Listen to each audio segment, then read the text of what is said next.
Test, test, test.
Eva, we get started about 5 minutes maybe, or are we ready now, or? I know Lisa's trying to get her iPad fixed, so. We will need Lisa because the first item is the swearing in. Okay. So we can go ahead and start. Is that what you're saying? No. No, Oh, that's right. I forgot we were swearing her in again.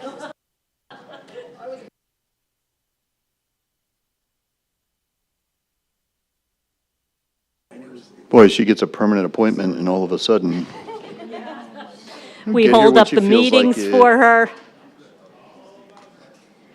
Okay, Chairman, now I believe we could start. All right, we'll go ahead and call our study session to order.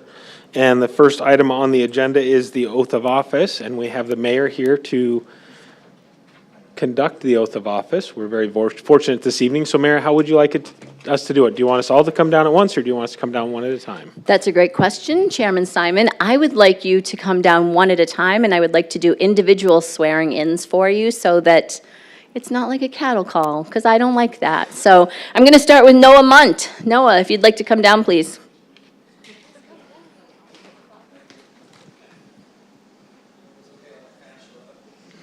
Do you want your sunglasses around your neck, or do you want to put them in your pocket? There you go.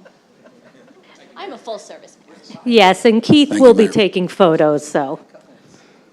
Does Keith have a steady hand? That's what You know what, I'm just going to ask you to repeat after me, and I'll try and do it in small chunks for you, okay? Thank you. Say, I, Noah Munt, I, Noah Munt, do solemnly swear do solemnly swear that I will support the Constitution that I will support the Constitution of the United States of the United States and the Constitution and the Constitution and laws and laws of the state of Arizona of the state of Arizona and the ordinances and the ordinances of the town of Gilbert, of the town of Gilbert, Maricopa County, Arizona, Maricopa County, Arizona, that I will bear true faith that I will bear true faith and allegiance to the same and allegiance to the same and defend them and defend them against all enemies, against all enemies, foreign and domestic, foreign and domestic, and that I will faithfully and that I will faithfully and impartially and impartially discharge discharge the duties the duties of the office of the office of a Town of Gilbert of a Town of Gilbert Planning Commission member Planning Commission member in Gilbert, Arizona, in Gilbert, Arizona, according to the best of my ability, according to the best of my ability. so help me God. So help me God. Congratulations. Thank you, Mayor.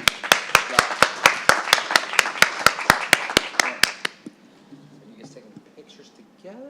Do you want to take a picture now? How is this working? And then I we'll do- can use mine. Send them to you? Text them to you. Yeah. I didn't even have you raise your right hand, but I think we're okay.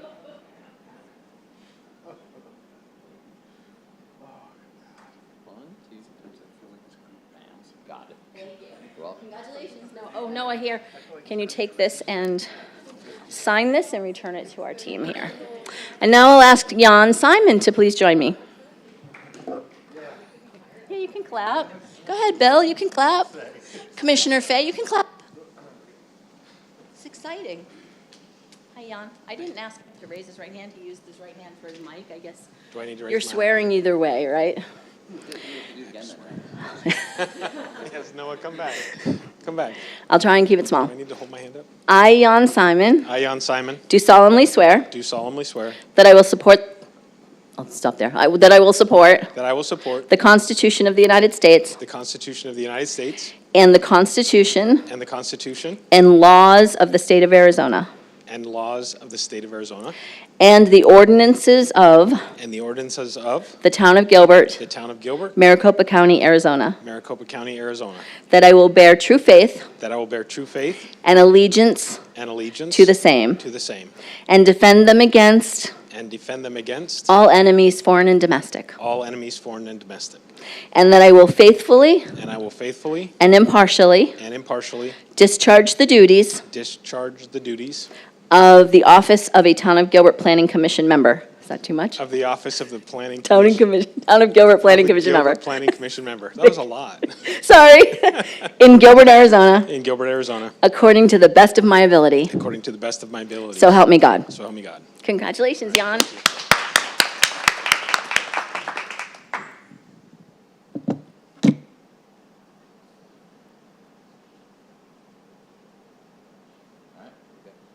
Here, Jan, let me give you your oath to sign. Wants the pin when I'm done. Next, I'll ask Lisa to please join me.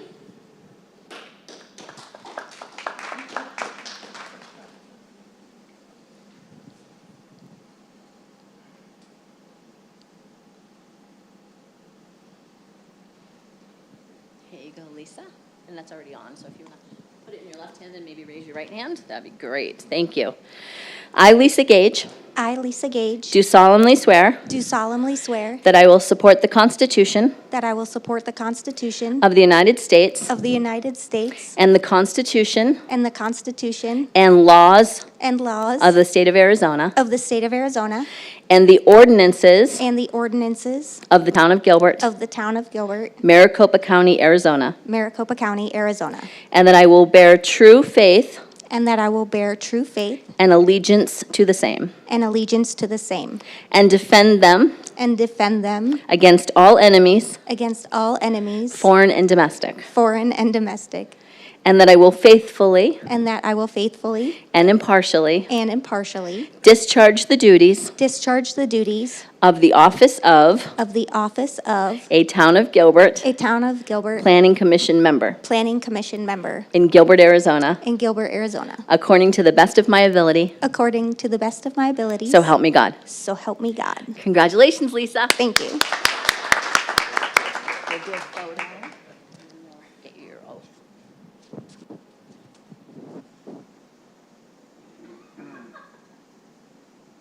She's unappointed. She just said, I feel so tall right now. She's unappointed. Oh, Lisa, here.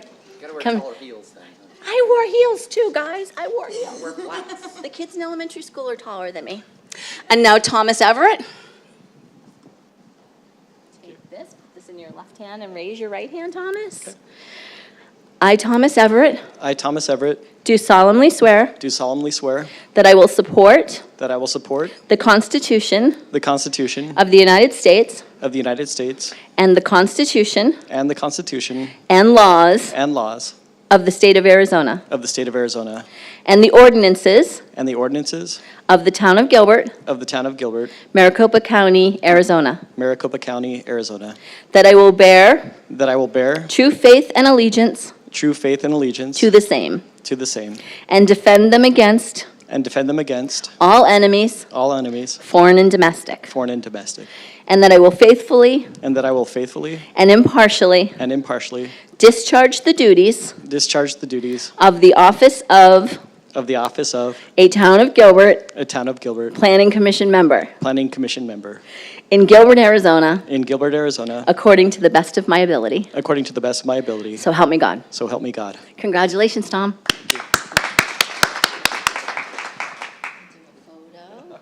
I always do.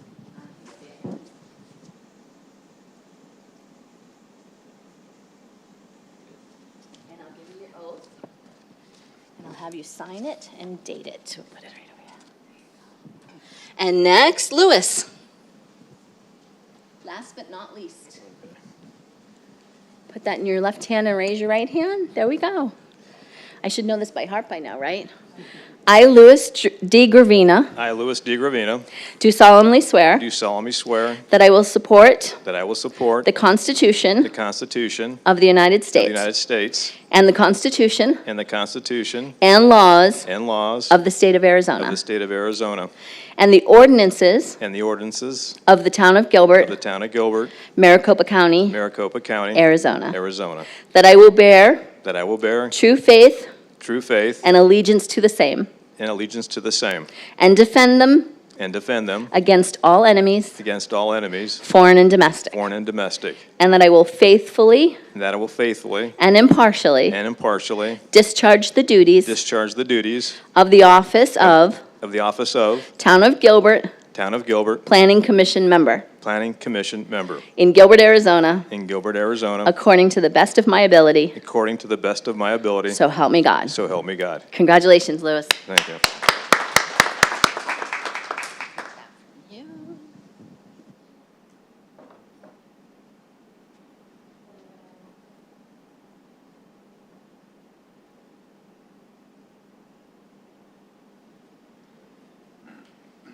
And here is your oath, Lewis. If I could have you come over here and sign this.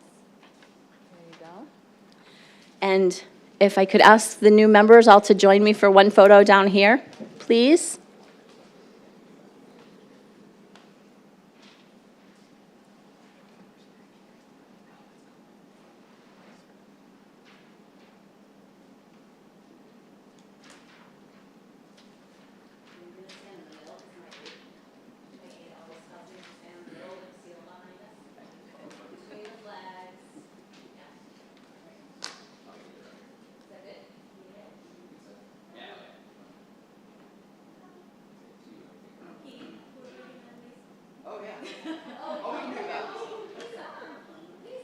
Sorry, Lisa. Yeah.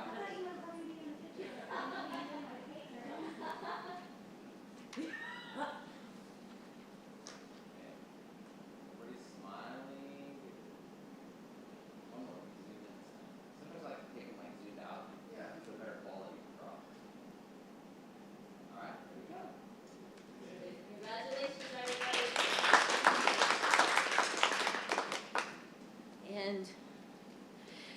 Thank you for letting me come and participate in the swearing in this evening. I have a little gift for each of you. We have a brand new lapel pin that was literally just delivered on Monday this week, so I'm going to give each of you one of these. Awesome, thank you. Well, thank you for coming and conducting our oaths of office. That's special. Appreciate it.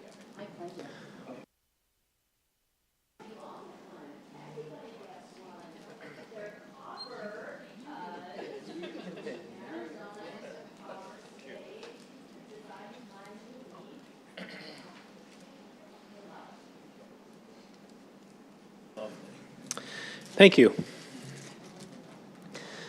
All right, the next item on the agenda is to elect a chair and vice chair.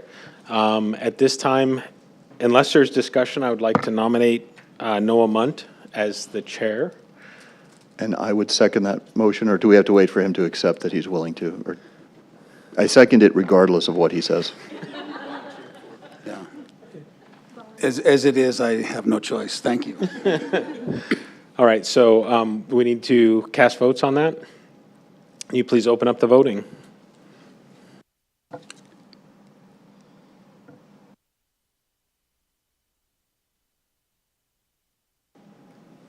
And I may or may not have the voting screen here, I don't know. I don't. Maybe I'm not allowed to vote for myself. I'm sorry, I can't seem to get the screen to work. Why don't we do a voice vote if everybody's voice. Do you wanna do comfortable with that? A roll call, or? A we roll just do call. Okay, let's do a roll call vote. Okay. Commissioner Davis? Yes. Commissioner Anderson? Commissioner Fay? Aye. Commissioner Gage? Aye. Commissioner Bianchi? Aye. Vice Mayor Munn? Oh, Well, well. I was unaware of that, but yes, aye. Chairman Simon? Aye. All right, so the motion carries 6-0 with Vice Commissioner Anderson not present. All right, so, and then unless there's discussion, I would like to open a nomination of Vice Chair of Commissioner Bianchi. I would second that one also. All right, we have a second by Commissioner Fay, and we'll take a roll call on that as well. Commissioner Davis? Aye. Commissioner Anderson? Commissioner Fay? Aye. Commissioner Gage? Aye. Commissioner Bianchi? Aye. Chair or Vice Chair Munt? It's chair. Aye. And Chair or Commissioner Simon? Aye. All right, so that motion carries 6-0 with Commissioner Anderson not present. So, thank you. Can we go ahead and make a swap now? All right. We'll go ahead and make a swap.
Thank you, Chairman. We can reconvene into our study session. Very well. Thank you very much for all the efforts. Moving right on in the study session to item number 3, I'd like to call for water resources. We're going to have a nice discussion of assured water supply with Ms. Lauren Hickson, the Water Resource Manager. Lauren, take it away.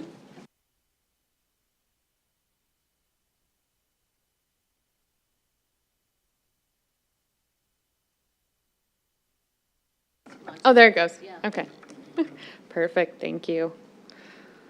Well, good evening, Commissioners. My name is Lauren Hickson, the Water Resources Manager for the town, and I'm going to talk more than just assured water supply, so all things water this evening.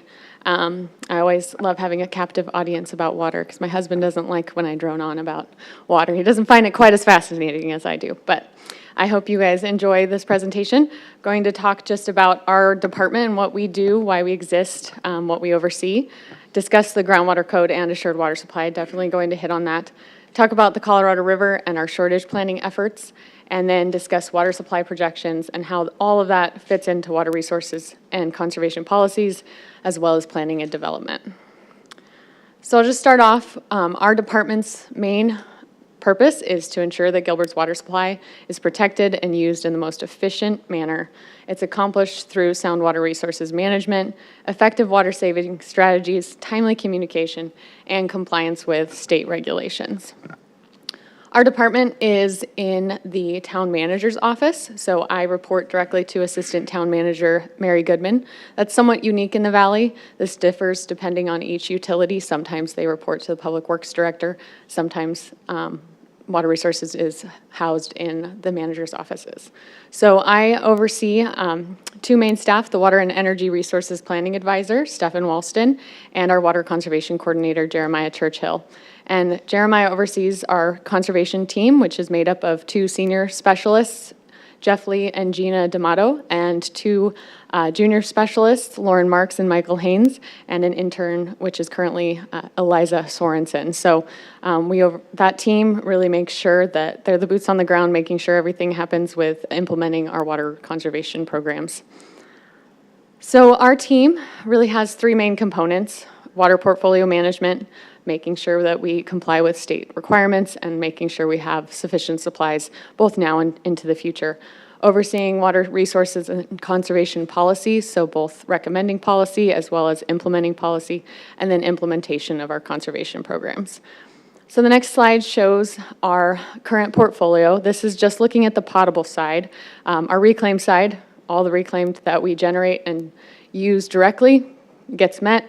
What's left over gets recharged. And that recharge is a component of our sustainable supply going forward. So in that pie chart to the left of the screen, there's different components. A big component is Salt River Project at about 40%, CAP, so Colorado River Supplies at 41%, and then 2 components that really we pump from wells to supply demand, but really are a sustainable supply because they it's reclaimed recharge, so it gets recharged back into the aquifer at about 15%, as well as what's called safe yield groundwater. And what that means, it's a percentage of our demand that is assumed to naturally infiltrate. And we've done studies locally that shows that that percentage does truly infiltrate through dry wells, et cetera, throughout the area from stormwater. So that's our sustainable supply to meet demand, and we're managing that portfolio. And then there's the true use of the supply on an annual basis. So in 2022, we met demand with 37% Salt River supplies directly from the treatment plant, 39% from our CAP, and about 24% pumped from wells. And so you can see we're getting close to how we operate meets our sustainable supply on an annual basis. And so then I'm going to jump into policy and the state level of why we why our department really exists and why we have the programs that we do, why we have built that pie chart of our supplies the way it is, why it is all sustainable supplies and you're not seeing something called out as just pure groundwater. And that's really tied back to the 1980 Groundwater Management Act. And back in 1980, these areas that you see on the graphic, these 5 areas, soon to be 6, a new active management area was voted in this last year in Douglas. But these areas were seeing profound groundwater depletion, and that needed to stop. And that needed to stop for 2 reasons, simply for aquifer management, but also in order to get congressional approval to build the CAP canal, Arizona was required to have a plan in place to mitigate these groundwater depletions. And so we are located in the Phoenix Active Management Area. There are limits for groundwater pumping here. We cannot pump below 1,000 feet below land surface. And we also have to pump per the existing, per specific groundwater rights. So back in 1980, no new agriculture could occur past 1980. Those rights were established at that time. The other major component of this was the Assured and Adequate Water Supply Program that went into effect in 1995. And this program requires either developers or water providers within these active management areas, AMAs, to prove a 100-year water supply prior to development. So really the policy is water first, then development. And you'll see developers / water providers, and I'll get a little bit more into this on the next slide. But developers, if the developer's getting the assured water supply, it's called a certificate of assured water supply. If the water provider is getting that, it's actually a designation of assured water supply. And those are very distinct things, and Gilbert falls into a designation. And I'll get into why that matters specifically as we progress. But whether you're a certificate of assured water supply holder or a designated provider, you have to meet 7 criteria in order to get that certificate or designation, to get that assured water supply. And those include physical availability, so the water has to be physically available. It has to be there in the ground for 100 years, or it has to be in the rivers and canals for 100 years. You have to have the legal availability to that water for 100 years. So you'll see a lot of these leases or contracts that we have are generally for 100 years because of this requirement. You have to have continuous availability, so you have to have the infrastructure either in place or planned for in order to deliver that supply to you. You have to meet water quality requirements of the state, make sure that it's going to be to potable standards. You have to have financial capability to build the infrastructure to pay for the water supplies, and the CIP planning process for Gilbert meets that criteria. And then the 2 next ones, meeting the management plan and meeting the management goal, are really tied to aquifer management and sustainability. So the management plan puts into effect conservation measures. If you're going to be pumping groundwater, whether that's recovered water that you stored or just groundwater, you have to implement specific conservation measures. And so as a town, we have to meet that through our conservation programs. And so that's a lot of the reason for the initial development of all of our conservation programs, was to meet that management plan. We're currently in the 4th management plan. They change over time. About every 5 to 10 years, a new management plan goes into effect. The last one goes into effect in 2025, and that they continually ramp up the conservation requirements for water users, not just municipal providers, but agricultural users, industrial, et cetera, have to all meet the management plan if they're going to pump groundwater. And then meeting the management goal. And meeting the management goal, every AMA has its own goal. Phoenix's AMA goal is safe yield, which means the same amount of water that's being pumped out gets put back into the aquifer on an annual basis. As a region, we have not met that. However, as Gilbert, we do meet that, and we have to meet that for our assured water supply requirements. So every drop of water we pull out of the ground, we have to replace it with some kind of other supply, whether that be another surface water supply or reclaimed water. We have to offset that. Many entities do join what's called the CAGRD, the Central Arizona Groundwater Replenishment District, in order to meet that management goal. We are a member service area of that, but because we have sufficient renewable supplies to offset any pumping we do, we do not need to pay the GRD to replenish on our behalf. So then, really that management goal is use renewable supplies. So we do that through our designation. So as I said, we are a designated water provider, and this really matters because it means we plan for the entirety of our service area and the entirety of build-out. So we determine whether or not we can continue to serve new development that comes online. We manage the portfolio. We acquire the supplies on behalf of all the development that occurs within Gilbert, and then we say what can be built and what cannot be built depending on how our designation looks. And so we've acquired this. We got one back in 1995. We did have to update it in 2010. We're currently updating it again, and it will, the current one expires in 2025, but we're applying to the state at the end of this year for the next 10 to 15 years. And we do have the adequate resources within our portfolio to meet those existing and projected demands. If you're a certificated provider, you only obtain the water that's needed for just that subdivision, not for an entire service area. And so where this really matters is in recent news. You probably have been made aware of the new Phoenix AMA groundwater model that was released on June 1st.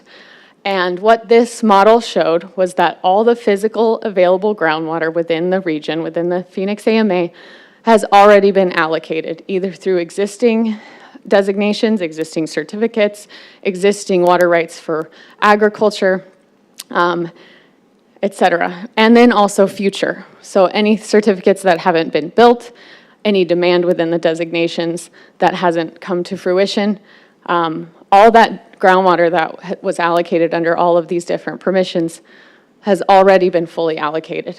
And so what this meant was a halt on new certificates of groundwater and also new designations if they were going to use groundwater.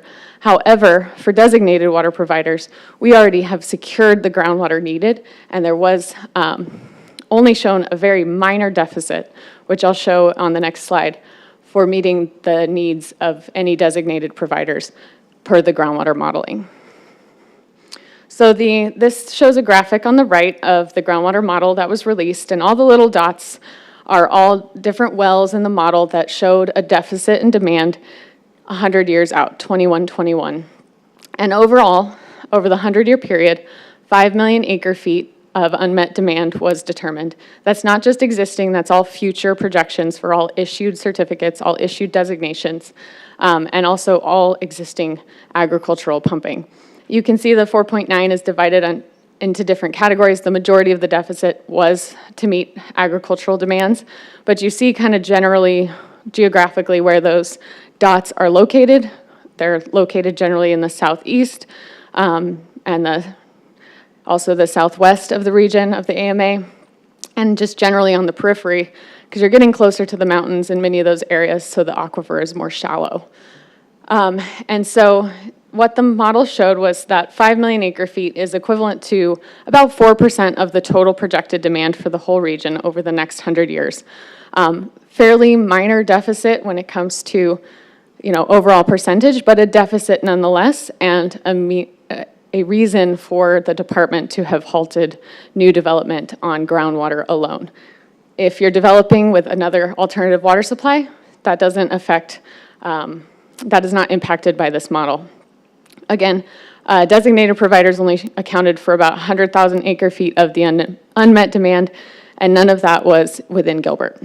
So the key takeaway is that Gilbert is a designated provider. All of our allocation of groundwater is unaffected by these results. We do have a portion in our portfolio that we have been allocated of groundwater, and it's not affected. And then, really importantly, the Assured Water Supply Program is working. We haven't gotten to a point where 50% deficit in 100 years. We've really managed as a state, this is a very good result in the sense of the Assured Water Supply Program is monitoring how much groundwater is being used and managing that sustainably. But that means there's going to be changes. Not necessarily for Gilbert, but it affects, we're in the aquifer, the aquifer affects us as well as our neighbors, and so the pattern and rate of growth will likely change.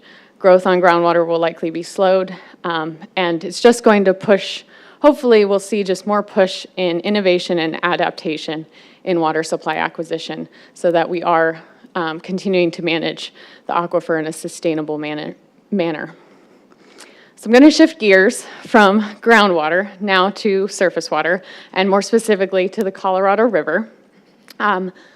As of late in Arizona water discussions, groundwater's been the big thing because of that halt on existing certificates. And that is definitely something that needs addressing and a lot of attention at this time. However, we still have the current conditions on the Colorado River. And so they've been temporarily improved with last year's hydrology and last year's snowpack. However, we're still planning for the long term to see this supply reduced over the long haul. We don't know what that is yet, but we're still just keeping up to date on what's going on there. So in 2023, we've been operating in what's called a Tier 2A shortage, and that's a federal shortage that's established by the Bureau of Reclamation per the current existing guidelines. And due to the above average snowfall, we've seen some improvement for that to where this year, next calendar year, starting January 1st, 2024, we will be operating in what's called a Tier 1 shortage. So that's an improvement from Tier 2A because of the good winter hydrology. And again, it's not just from the hydrology, but also because a lot of entities have contributed to the elevation in Lake Mead. And so Bureau of Reclamation releases a 2-year outlook every month of the year to see what the elevation in Lake Powell and Lake Mead are doing. And the one in August determines the operations starting for the next calendar year. So the one released just a month and a half ago showed that we will be operating in a Tier 1 shortage starting in 2024. So what is next? So we do have this temporary reprieve. We were preparing for potentially very dire situation pre this last year's winter. And so that really drove a lot of discussions about negotiations about what are we going to do should the elevation in these reservoirs continue to decline. And that included a lot of discussion between all of the different 7 basin states that share the river. And more specifically, what is the lower basin going to do, which is Arizona, California, and Nevada, when it comes to propping up Lake Mead. And so over this last year, the lower basin states have been working very hard, nonstop, on how do we keep the reservoir from continuing to tank. And that plan was announced late May. And what that plan put into place is that before 2026, the end of 2026, all of the lower basin states will conserve an additional 3 million acre feet in Lake Mead between now and then. Of this 3 million acre feet, 2.3 is compensated from the federal government through the Inflation Reduction Act. And this is a big component, not just the hydrology, but this conservation within the reservoirs is a huge component as to the stability of the reservoirs from now until the end of 2026. Why the end of 2026? That's because on January 1st, 2027, new guidelines have to be adopted and put into place for the operation of these reservoirs. So those are called the post-2026 environmental impact statement that will have new guidelines, and we are hoping that they'll have a lot more clarity to help stabilize the system, and we hope that this continues to allow for there to be collaboration on the river rather than litigation on the river as far as how we're going to manage these shortages. Of that 3 million acre feet, Gilbert did participate in a small portion of our portfolio, what we could manage to save in Lake Mead, to be good stewards and to be a good partner into that situation. And so we're leaving 1,200 acre feet this year in Lake Mead and 800 acre feet for 2024 per our agreement with Reclamation. But future hydrology is uncertain. So how does this impact Arizona and Gilbert? Again, Tier 1 is an improvement from Tier 2A, so Arizona as a whole is going to see a slight increase in water supply availability for 2024, but the town, Gilbert, will just see the same because of the current rules on the river. We see the same cut for a Tier 1A versus a Tier 2A. Our contributions to the river will be in addition to that volume. But we have a diverse and resilient water supply portfolio to sustain these periods of shortages. We're going to continue to meet the demands of our community, and we're going to stay, just given the continued concern as to the long-term outlook on the river, we're going to stay in first stage of our water supply reduction management plan, which we put into effect last June of 2022. To talk to that plan a little bit and to stage one, we are currently in stage one, water education. And this is a screenshot from our water shortage page. So anytime you want to learn more about it, you can go to gilbertaz.gov/water shortage and check out all the resources there. And on that page, you'll see a lot of information about all these different water conservation efforts we've been doing for the last year to 2 years. And so just want to highlight a few of those. We have our community water shortage team, which was launched in April of 2023. We have new rebate programs. We've launched 3 over the last calendar year, or the last entire year since last September. And we have our Smart Irrigation Controller rebate. We've issued close to 300 rebates for that program. We've issued, we have 2 applicants right now for our non-residential grass removal rebate that we launched in May and just went into an agreement with SRP to help match that program back in August. And so we hope to see some more interest in that program. We launched a residential grass removal rebate back in July, and we just hit 200 applications for that program in the last 3 months. So very popular program. We have been awarded a $3 million grant to help remove grass from municipal facilities, both parks and various facilities, specifically looking at non-functional turf areas that are not really used by citizens throughout the town. It's really just areas that are for ornamental looks and just looking to help reduce that and be a good example to the community as far as what grass removal can look like. And then we're also seeking additional grant opportunities for additional conservation and infrastructure funding through the state as well as through the federal government. And we're working on several agreements to shore up our supplies for 2024 and beyond. Okay, so how does all of that fit into planning and development? So we have this water resources portfolio, and we have to look at how that's being used now, but also we have to look into how that's going to be used in the future and how much water we need for the future to get our updated designation of assured water supply. And so that really ties into these 3 different things: our designation, our water resource master planning, and then also the implementation of our water resources and conservation code. So we do demand projections through our integrated water resources master planning process. This is updated at least every 5 years.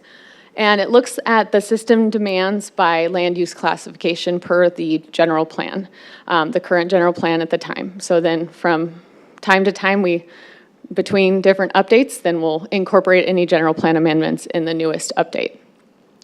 We are able to generate what are called unit demands for all these different land use classifications based on the historic billing that we have within the town. And so this is really looked at on an average basis for each parcel based on land use classification, and we're able to translate that also to zoning category. So then we look out and we say, okay, this is all the demand today, this is all the parcels that are built out today. Looking out to the future, once everything is built out per this plan, what is the demand going to be? So we have, this graphic is just showing potable demand. I have a graphic coming next that has potable plus reclaimed, so you'll notice some differences in the numbers. But as you can see, from 2021 through build-out, past build-out, 2046, we're projecting a water demand growth of about 15%. Now, that is if our demands stay kind of where they currently are based on the averages for the various land uses and different developments within the community. But if we have some specifically high water use industry come in or other developments, it could be as high as 25%. So we do plan for that variation. But what is also interesting is to look back at how has water use trends occurred since our last time we did this update. And so This graphic shows our population versus our total production demand. And you'll see it's not that straight linear growth pattern. Quite a variation over time. You see 2018 to 2019, actually a decrease in water demand, and then it shoots up in 2020, and then comes back down in 2021, and kind of stays stable in 2022. And what this really represents is that outdoor water use has a huge impact on our water demand because of the variability of our climate, how much rain we get in the summer, how much rain we get in the winter. And so that's really what dictated that 2020 increase, was because of just a very, very dry, hot summer. So you're probably going to see that increase again with 2023, given the record days over 115 that we experienced. So, but we're hoping through our education with our community that we'll see that a little bit less, that spike not be as extreme, because a lot of the time we're seeing a lot of overuse with overwatering that is not needed. So what this graphic is showing, that we've had a 3% water production increase from 2018 to 2022, just simply looking at 2018 and 2022, but we've seen a 9% increase in our population. So it does show that there's not always a direct linear correlation between water use and population. So, as I mentioned, outdoor water demand has a big impact on our water resources, and that's because sewer flows and reclaimed water are a huge portion of our portfolio and our sustainability moving forward. So we've done flow monitoring throughout the town, and it shows about 40% of the water from residential areas, single-family residential areas, returns to the sewer. That means about 60% of the flow of the water use for single-family homes goes to outdoor water use. We do not see that back in the system. We don't treat that at the wastewater treatment plants, and we don't deliver that back out to reclaimed water users. Now, reclaimed water either gets used directly on landscapes, or we do recharge that back into the aquifer.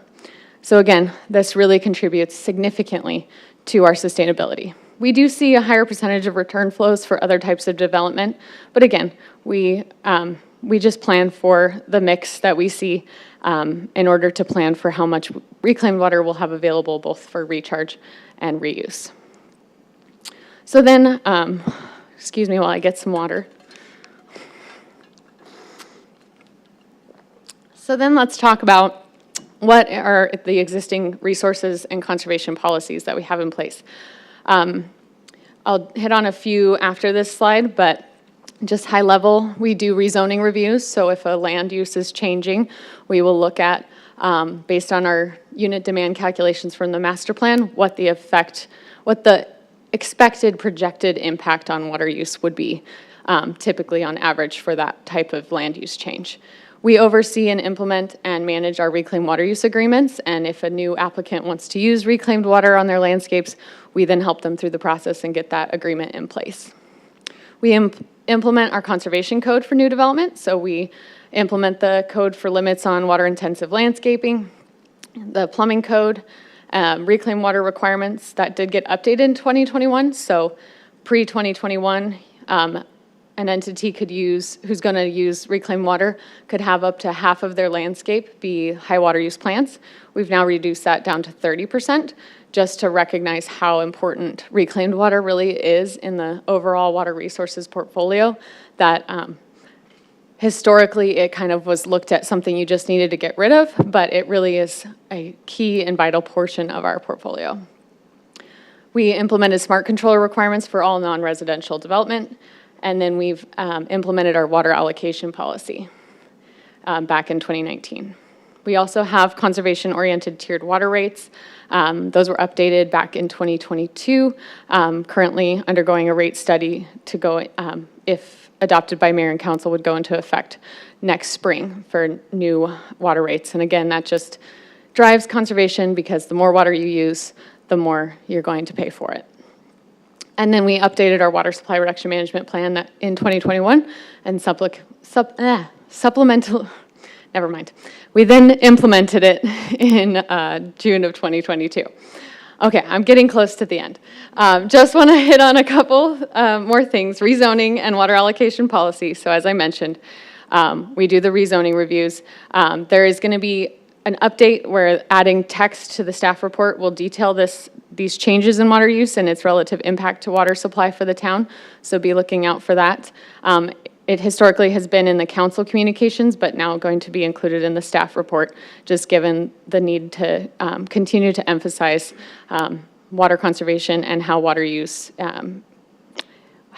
used throughout the town. And then lastly, our sustainable water allocation policy. So rezoning reviews are looked at very high level. We're not looking at a specific water user, a specific tenant, a specific development per se. We're looking at just, oh, that's for that type of density or for that type of industry or that zoning, this is what an average water use is. If it changes to something else, that's the change on an average basis. When we look at our sustainable water allocation policy, that is now looking at specific use. A design review has come in. We're looking at a specific use and seeing if it fits our sustainable water allocation policy. This addresses only non-residential water users, and it applies to any entity that's going to use a 3-inch or larger meter, or 2 or more meters, or greater than 100,000 gallons per day. And what it does is it allocates a base water volume for every type of zoning throughout the town, non-residential zoning throughout the town, based on our historic review of our master plan. And why this matters is there's a big variation in non-residential demand. When we were looking at this policy, you can see this graphic was generated to just show, 3-inch meters, generally, under 40,000 gallons per day. But then you start to get larger. You're seeing hospitals, HOAs, parks, schools start to jump up in demand given the large outdoor water use for parks and schools specifically. But then we knew that there are other users out there, for example, data centers, that really go off the charts when it comes to water use. And so we wanted to have something in place so that when an entity came to develop in Gilbert, we didn't allocate all of our water to one entity and didn't have anything left for the next person to come down the line. We want to be able to have a way to say, you can come to Gilbert, but if you're going to come to Gilbert, you need to bring your own water supply. Or you can come to Gilbert, you're over our allocation policy limits, but we see the economic development that you're going to be bringing to Gilbert, so we're willing to give you some of our reserve supplies that we have available to serve you. And so that's really what this policy allows for when we're reviewing those specific uses as they're coming into the town. We can determine whether they're the best, and this is not just water resources, this is a conversation with town manager's office, economic development, as to whether our recommendation would be for them to receive that supply or go out and acquire their own supply. And then that would require an agreement that goes to mayor and council for approval. I'll just skip these details because I've gone in enough detail, but anyways, it just shows that we have certain triggers as to when that policy goes into effect, and it has some buffer from our actual unit demands. So we're not trying to capture everybody, we're trying to capture those extreme users in the system and just make a plan for how they're going to be part of Gilbert's overall development. Okay, so in summary, Gilbert's designation of assured water supply provides water security for our existing and our future customers. We track and monitor the water supply availability. We regularly update demand projections, and we have our conservation code to help protect our supply. And lastly, reducing outdoor water use is a great way to increase sustainability. So with that, I'll open it for any questions, and thank you for having me today. Yes, thank you very much, Lauren. Does anyone have any questions?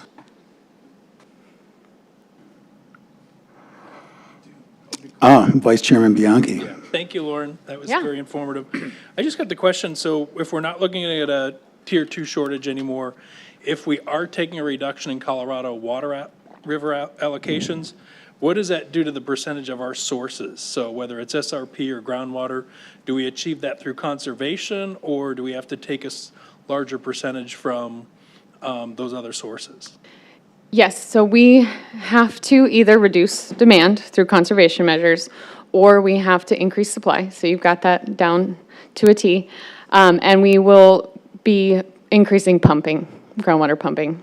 Now we have reserve long-term storage credits from previous years where we've recharged water beyond our existing demand at the time. And so we do have reserve supplies that we can access to help offset that. But again, we want that to last as long as possible because it's our long-term savings. And so reducing demand helps mitigate that and helps that last longer. And then you'd also showed the slide on the data center usage, for water usage. So does that tie into like an economic development plan where those uses maybe aren't sought after from our economic development department? Or how do those water usages and those uses factor into other department? Yeah, so with the sustainable water allocation policy, we adopted a water strategy report, and that comes along with it. That's available through the Water Conservation website, and it details what types of industry typically we would consider for the different tiers of water supply availability. And yes, it definitely does come into the picture as far as when our economic development folks are out talking with folks who might want to relocate here. And I do know there's good technology innovations happening with data centers so that use is going down, which is great with like air-cooled systems, et cetera. So I think these types of policies help industry innovate so that they can still be where they might want to be, but not having as much impact on resources. Okay, thank you. Thank you, Chair. Thank you. Anyone else? All right, very good. Well, thank you very much, Lauren. That was a much-needed presentation. I think it's a real important topic. As everyone knows, I love water, so I really appreciate it and look forward to all the great things you and the team do. Thank you so much. Okay, moving on now, we have item number 4, which is the update from staff on secondary dwelling units, which was a request from past Chair Simon and the Planning Commission. Chair, we are past 6 o'clock. I don't know if you want to go into the regular meeting and then reconvene, or if you want me to just roll through this quickly. How long do you think this will take? About 8 minutes. Well, we'll come back to it. All right, we'll if it was 7, maybe, but, all right, so with that, then, we're going to hold off, and I'll temporarily pause here. We can have a discussion of the regular meeting minutes. Or the meeting agenda, rather. And since we just had a reshuffling of the deck here, I know that Jan, you were in the Monday meeting and I missed it. Is there anything on the agenda that we should discuss here? The only thing that I have is that item number 11, we were looking to continue. Is that still accurate? I know Keith's out of the room right now, so. Yes, that is still accurate. Okay. We'll see if anything changes, but as of right now, yes. Okay, so item.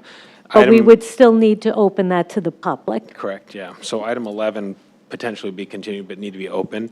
And then item 10, unless anybody has anything that they'd like to hear on that, in the meeting, we discussed moving that to consent. So I didn't know if somebody else wanted to. Did anyone have anything on item 10 that they wanted to? Is there anyone any citizen here to speak on item 10? All right, I don't see anyone.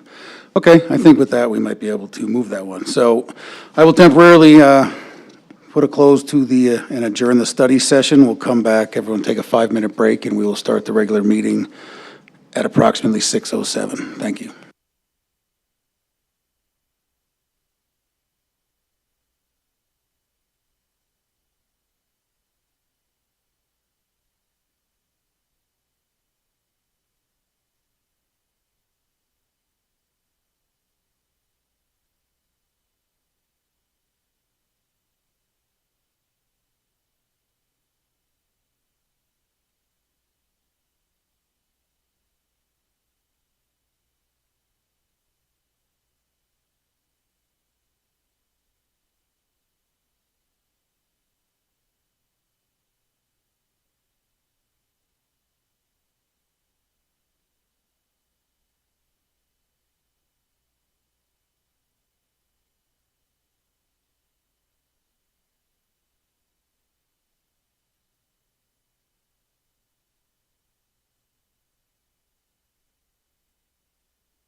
All right, for those of us who have watches, we'll note that it's past 6:07. If we could please have the commissioners come back up to the dais for the meeting. Thank you.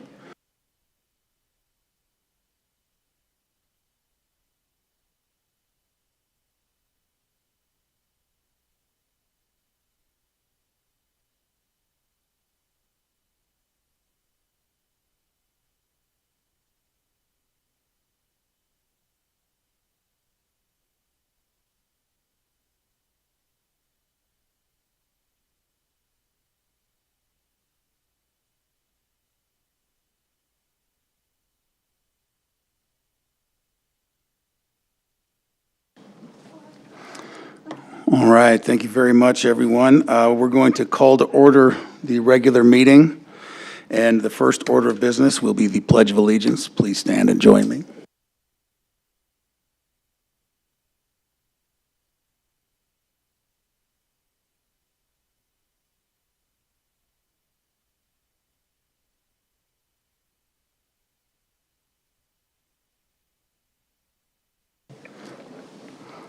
Thank you. Okay, could we get a roll call, please? Commissioner Davis? Here. Commissioner Anderson? Yeah. Commissioner Fay? Here. Commissioner Gage? Here. Commissioner Simon? Here. Vice Chair Bianchi? Here? Chair Munt? Here. We have a quorum. Thank you very much. Okay, moving on, we'll do the approval of the agenda, and we had some discussion in the last meeting about possibly moving number 10, correct? Yeah, to the consent, and I'll just check. I don't see anyone else that showed up, so if I would entertain a motion, if anyone has one, to move item 10 to the regular, or to the consent agenda. Chair, if you're ready, I would move to approve the agenda with that following change, moving item 10 to the public hearing consent calendar. Thank you, Vice Chairman. Do I have a second? I would second that. Thank you. Let the record show that Commissioner Fay seconded. Or is our voting system? Okay, let's put our votes up then. All those in favor?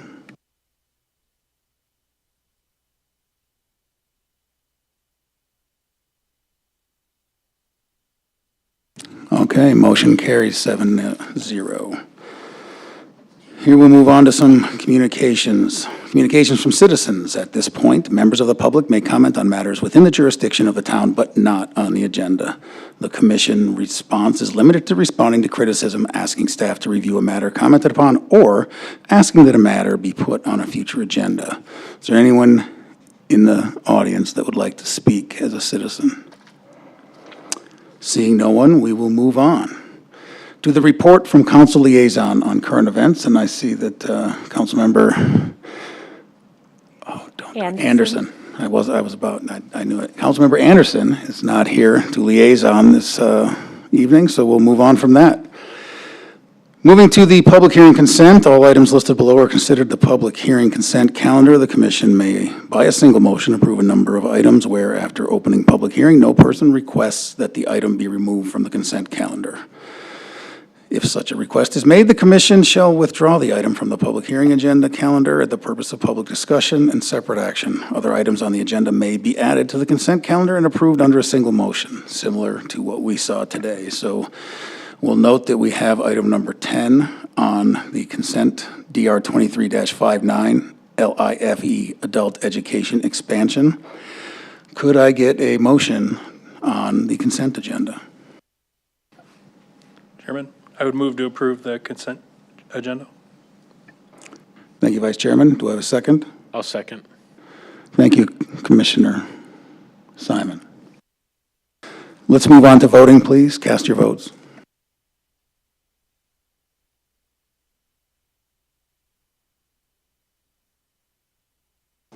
Motion carries 7-0. Okay, we're moving into the public hearing non-consent. Non-consent public hearing items will be heard at an individual public hearing and will be acted upon by the commission by a separate motion. During the public hearings, anyone wishing to comment in support or in opposition to a public hearing item may do so. If you wish to comment on a public hearing item, you must fill out a public comment form indicating the item number on which you wish to be heard. Once the hearing is closed, there will be no further public comment unless requested by a member of the commission. I don't have any comment cards, and I just would like to once again ask if anyone in the audience is here to speak on any of these items. Seeing no one, we will move to open item number 11, Z23-05, tracks at Cooley Station. And Keith, I believe you have a report for us.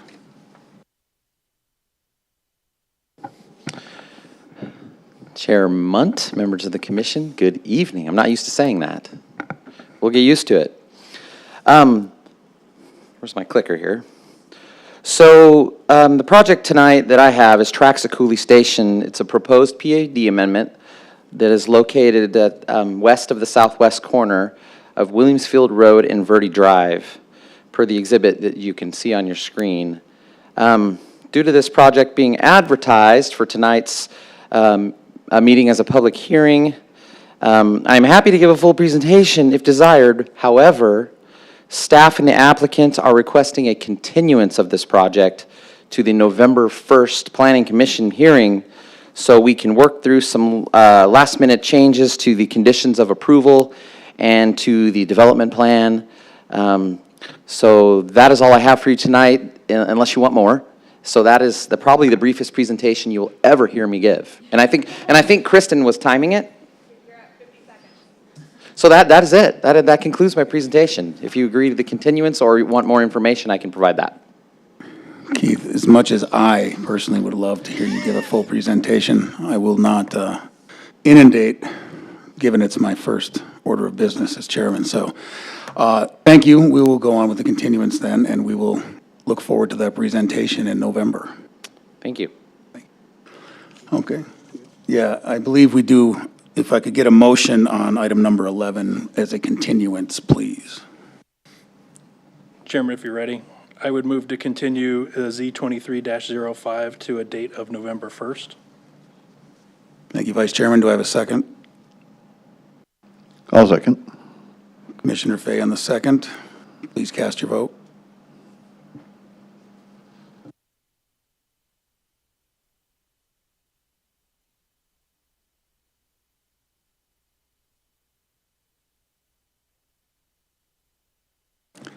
Motion passes 7-0.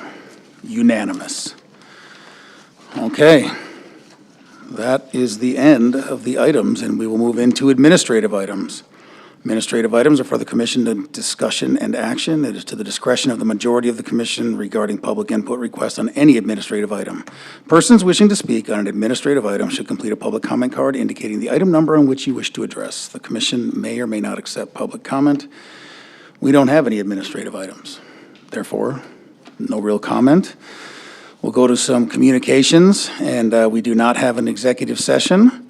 And I'll then open up to any reports from chairman, me, or other members of the commission.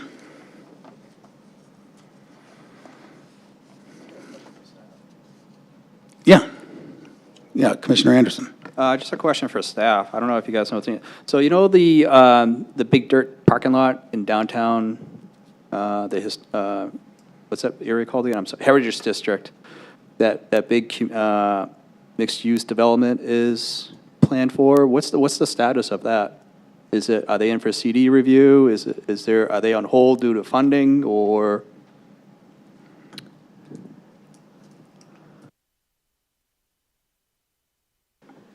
Chairman, Commissioners, Commissioner Anderson, great question. Currently, the applicant is working through a change to the site plan. There were some issues with the Western Power Line Trail and some SRP lines there, so some of the plan has to shift to the north a little bit, so we're reviewing that through the planning side of things. There's also been a request for some changes to parking and some phasing, so we're working through that. So really, you're going to end up seeing a revised development agreement going to council in the next month or so, and then there'll be a new rezoning request coming to the Planning Commission, through the Redevelopment Commission, the Planning Commission, and then to council to make some changes to the ordinance, the phasing, that type of thing. So it is still moving forward. It's just we've got to get some things in order first. Okay, well, it's good to hear that's still going forward. Now you have my curiosity about the request for parking change? Are they, because I know that was pretty controversial when it first came through us, that they asked for a substantial reduction. I don't think we need to get into it now. It sounds like it's eventually it's going to come back before us. So that's a little concerning to hear. And then the second question I have is, how's the applications been looking for the town of Gilbert? I mean, we've been really light tonight and due to the economy and just kind of what I've been seeing in the world.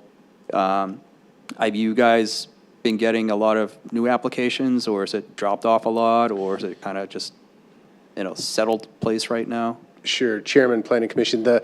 I would say through the Planning Department, there's been a lot of, or Planning Division, there's a lot of applications that are still coming forward. A lot of them are administrative in nature, changes to sign plans or packages, some changes to the facades and things like that. Not a lot of big projects that are coming to you, but planning is still seeing quite a bit of projects being submitted.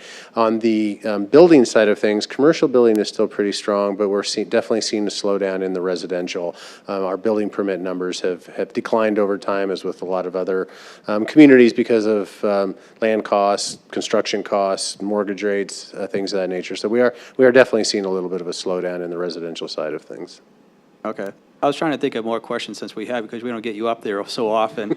See how long we keep you up there, but no, thank you so much for the input. I really appreciate it, Kyle. Thanks. All right. Anyone else have any updates they'd like to share with the group? Well, I would like to just take a moment to recognize past Chair Simon.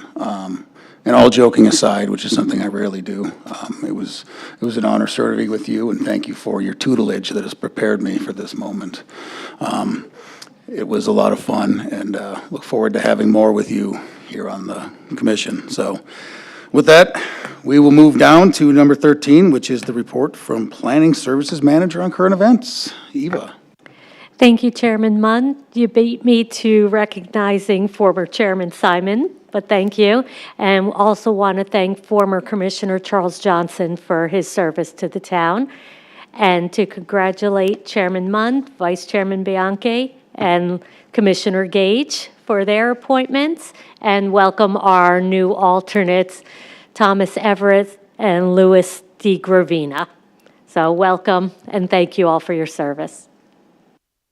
Yes, thank you. It's good to see some new faces. Our other friends will be missed, along with Commissioner Blazer, although he may just show up sometimes in the minutes. We'll see if Jan calls it. Okay, well, then with that, I'm going to adjourn the meeting. And hold on. There we go. And we're going to then go back and reopen the study session. Wait, I shouldn't. Do I have to get a motion to close the meeting, or do I just do that? Look at that. I'm already becoming tyrannical. No, you're good. Good. It was already over, so none of this goes in the minutes. It'll look like I know what I'm talking about. Okay, now that all that stuff that happened in between is over, let's reopen the study session for an 8-minute presentation from Eva.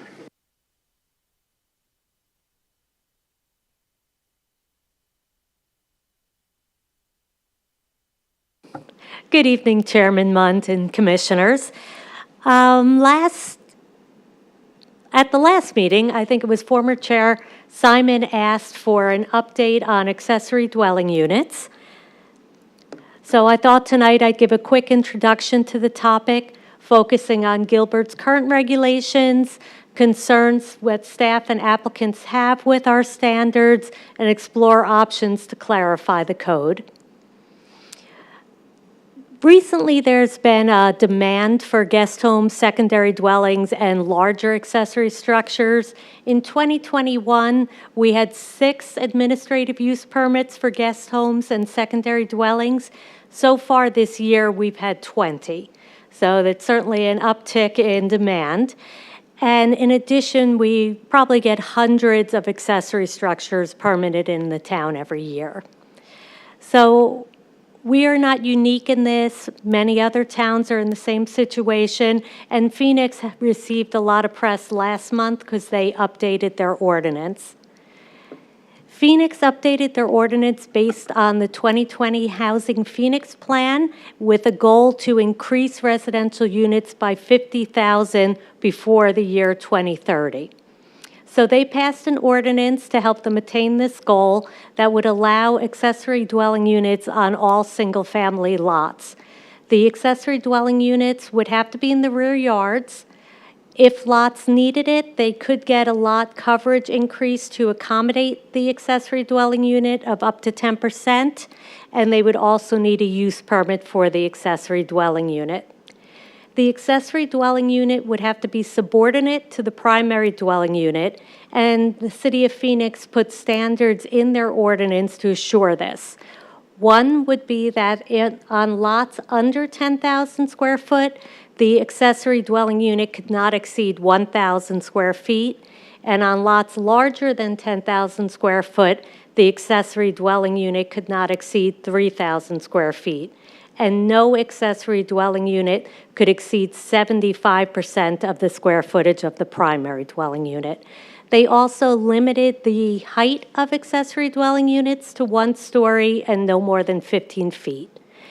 In addition, they placed a restrictive covenant that would have to be signed by the owner applicant who was requesting an accessory dwelling unit, that either the accessory dwelling unit or the primary dwelling unit would remain owner-occupied. This was to prevent a spread of short-term rental units or 2 rental units on a single-family property. Looking at Gilbert's code, we were a little ahead of the game on accessory dwelling units. Gilbert currently, and for many years, has allowed incidental dwelling units on single-family lots in the SF6 to SF43 zoning categories. These are all of our single-family zoning categories except for single-family detached. The only reason they're not allowed in the single-family D zoning area is those lots are just too small to accommodate them. And we do require a use permit for both guest homes and secondary dwelling units, similar to Phoenix. However, we allow more than Phoenix. Phoenix allows 1 accessory dwelling unit per lot. Town of Gilbert allows 1 guest home, 1 secondary dwelling unit, in addition to the primary dwelling unit per lot. The guest homes cannot be rented, even though we don't require a restrictive covenant, but secondary dwelling units can be rented. And we do have language that the incidental dwelling units shall be subordinate to the primary dwelling, but we don't have standards like Phoenix to define what we mean by subordinate. We have many terms that I've used so far in this presentation. Accessory structures, these are the smaller structures, your detached garages, parking canopies, storage sheds, etc. We have incidental dwelling units, which are subordinate dwellings to the primary, and they could be guest quarters, which cannot be rented and cannot have a full kitchen, or secondary dwellings, which can be rented and can have a full kitchen. So why are revisions needed? One is because of the multiple terms I just mentioned. They are confusing to staff and to the applicants. We further go on saying accessory structures have no living quarters, incidental dwelling units have living quarters. We don't define what living quarters are. We have guest quarters in addition to accessory structures. We have secondary dwelling units, and we use the acronym ADU in our code. At no point in the code do we spell out what an ADU is or define it. So we do need to clean that up. That was, I believe, during the refresh, those were just missed. And any place that says ADU, it should probably say secondary dwelling unit. But in addition to getting rid of certain terms, we may need to add subterms. There's been a recent trend in the town for large structures that are not primary structures, are not guest quarters because they have no overnight bedrooms, but they're larger than what we would typically consider an accessory structure. We've had a few indoor basketball courts, gymnastics studios, even large hobby rooms, carpentry shops, things of that nature. So we'd like to have better standards and definitions for those uses since they are becoming more popular. We also should explore design criteria. City of Phoenix, as I said, had the subordinate language, but they had standards that went along with it. So perhaps Gilbert should adopt height restrictions for subordinate structures, maybe a size restriction in comparison to the primary residence, or even address the placement on the lot. Can an accessory structure be in front of the main structure, or should they be in the rear of the lot, similar to City of Phoenix? Now, this was just an introduction. This will come back to you at your next meeting for the official initiation of the text amendment and to conduct the citizen review. And at that time, staff will have more information. We'll look at the terms and delete or add terms as necessary. We'll come up with some criteria to discuss for what defines subordinate. And we'll also review the process. Currently, as I mentioned, guest homes and secondary dwellings all require a use permit. Primary to the refresh, only secondary dwelling units did. We do believe that that was an error in the refresh. It used to say secondary dwellings. It got changed to incidental dwellings, which would also include guest homes, so we'll be looking at removing that. In addition to this, I'll also be bringing some other code cleanup items as part of that text initiation. So that concludes my 7 minutes, unless there are any questions. Thank you, Eva. Does anyone have any questions? I don't have any questions, but I just want to say thank you. I appreciate that quick overview. Thank you, Chair and Commissioner Simon, for requesting it. I'll recognize Commissioner Simon to speak post haste then. Thank you. What I said before. Thank you. Anyone else? All right, thank Thank you, you. Eva. Well, with that, I will re-adjourn the study session and see you all in November for the next meeting. Thank you.